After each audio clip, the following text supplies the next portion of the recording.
Para mí es como una de mis premisas, es no te creas nada de lo que piensas. Yo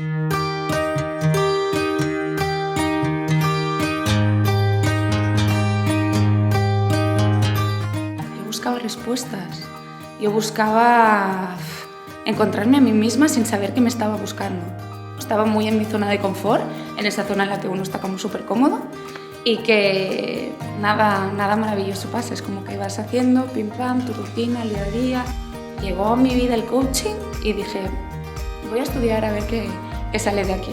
Dejé mi relación de entonces, dejé mi trabajo de entonces, no fue para nada fácil, lloré un montón, lo pasé mal y nada, fue conectar con eso y tener claro que yo quería dedicarme a poder ayudar a personas que en un momento estaban perdidas y no sabían qué hacer con su vida.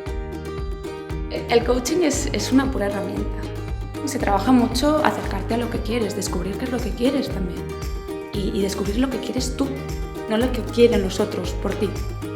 En 2013 yo me quedé embarazada y me di cuenta que muchas madres también se encontraban con esta situación de decir, okay, yo quiero dedicar tiempo a mis hijos y a la vez quiero trabajar porque la parte profesional es importante para mí. Lo tuve muy claro que había muchas madres a las que yo podía ayudar a hacer todo este cambio.